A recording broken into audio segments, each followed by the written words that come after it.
그럼 우리의 미래 전략 무기가 무엇이 있느냐 하나씩 짚어보도록 하겠습니다. 저는 사실 이게 오늘의 하이라이트라고 생각해요. 앞서 미사일 언급해 주셨는데요. 우리가 지금 갖고 있는 무기 체계, 이 미사일 능력과 또 앞으로 어떤 미사일을 개발해야 되는지 그것에 대해서 먼저 말씀해 주시죠. 한 4, 5천 킬로미터 정도 되는 중거리 탄도미사일까지 개발할 필요가 있겠다라는 것과요. 그리고 이제 만약에 우리를 위협하는 가상 적국이 한국의 미사일을 쏘면 또 막아야 되지 않겠습니까? 그 능력도 지금 개발 중인데 잘 아시겠지만 LSAM이라고 중고고도 미사일 요격 체계를 개발하고 있고 그게 대개 2026년쯤 되면 나옵니다. 네, 그리고 그 다음에는 더 이제 확보가 되겠죠. 그러니까 지금 그런데 한 4,000km, 5,000km의 중거리 미사일까지도 개발해야 된다. 그런데 보통 이렇게 단거리 미사일이나 뭐 한 1,500km까지 가는 중거리 미사일 경우에는 뭐 재래식 탄두가 의미가 있을 거예요. 그런데 4,000km 이렇게 멀리 나가는 곳에 사실 핵탄두가 아닌 재래식 탄두를 장착하는 경우를 거의 못 봤거든요.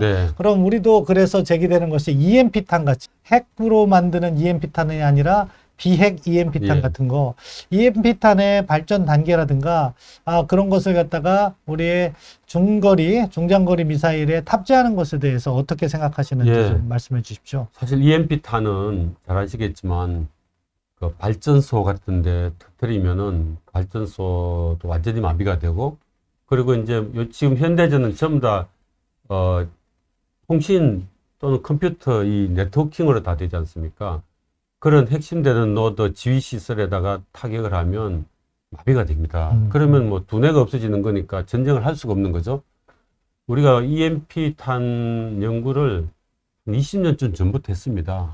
우리도 자체적으로 연구를 했습니까? 그렇습니다. 국방과학연구소에서 오래전부터 연구를 해서 지금은 무기를 만들라 하면 바로 만들 수 있는 수준까지 가 있는 걸로 알고 있습니다. 그리고 EMP 말고도 비슷한 HPM탄이라고 또 있습니다. HPM탄이요? 마이크로 고주파탄 뭐 이런 것들인데 그것도 이 통신 체계에 되면 통신선을 따라 들어가서 기계를 망가뜨리거든요.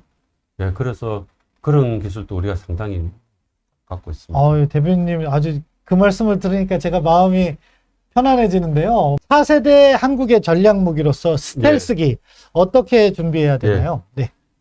랩터 F-21을 왜 팔지 않는가 하면요. 그 이유를 말씀드려요. 비싸서라기보다는 미 의회가 처음에 F-21을 만들 때 전 세계에서 모든 공중전에서 이길 수 있는 전투기를 만들라라는 게 요구였습니다.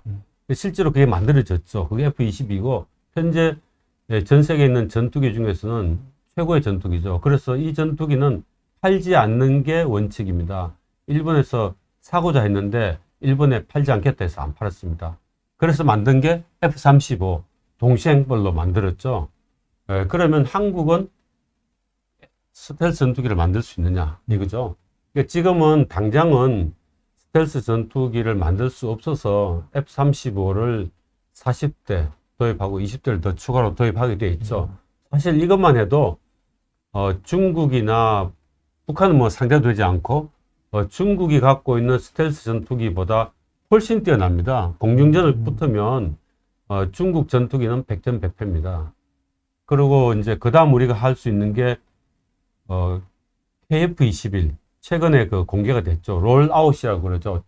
시제기 출고식을 했는데 사실 이 전투기도 굉장히 좋은 전투기입니다. 이 전투기를 만들 때 저도 이제 그 참여를 좀 했었는데 이 엔진 한 개짜리를 만든 엔진 한 개짜리로 하느냐 두 개짜리를 하느냐 가지고 굉장한 논란이 붙었습니다. 한 개로 하면 값싸게 만들 수 있고 두 개로 하면 좀 비싸죠.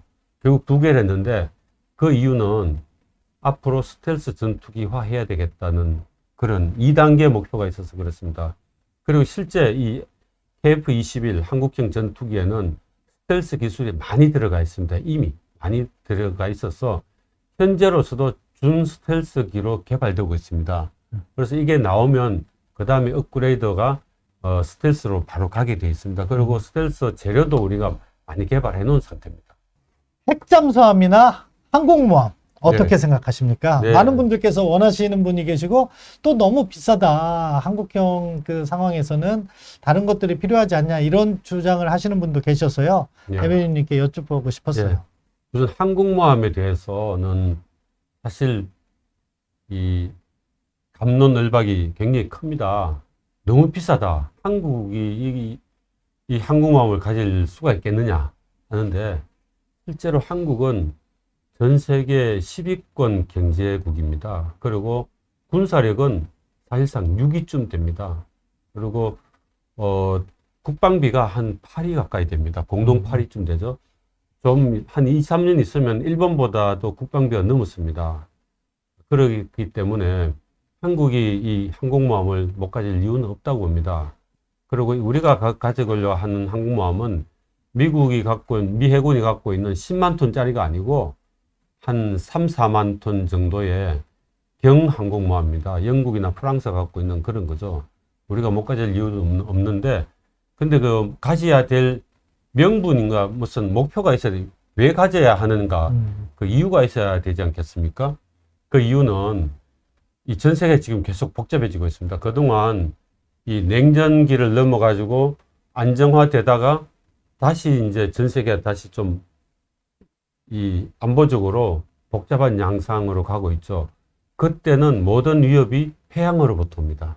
그래서 그 해양에서 우리가 어떤 역할을 할 수 있느냐에 따라서 한국이 이 다른 우방국들의 도움을 받을 수 있느냐 없느냐 이게 결론이 나는 거죠. 그렇게 하려면 경항공모함 정도가 필요하고 경항공모함에 필요한 나머지 함정들은 우리가 다 갖고 있습니다. 이지스함 뭐 등등 다 갖고 있는데 이 핵추진 잠수함은 우리가 지금 장보감 3에서 세 번째 장보감 3의 이 세 번째 이제 버전에서는 원자력 추진을 넣으려고 지금 생각을 하고 있고 거의 다 되고 있는데 그 핵심적인 문제는 그 안에 들어가는 핵연료를 어떻게 확보할 수 있을까? 그건 이제 한미 원자력 협정에 의해서 농축 20% 이상 되는 우라늄을 우리가 가질 수가 없게 돼 있으니까 그걸 확보해야 되고 더 좋은 것은 80%쯤 되는 걸 넣으면은 핵연료를 넣으면은 그 잠수함을 완전히 폐기할 때까지 한 번만 장착하면 연료를 교체하지 않아도 됩니다. 영구적으로. 그러면 사실 그거는 미국이 도와줘야 되는 거죠. 예, 그렇게 되면 하는데 어차피 한미 원자력 협정도 있으니까 그걸 해제해야 되고 그건 한미 동맹 차원에서 해결해야 될 것 같고 해결되지 않을까 생각이 듭니다.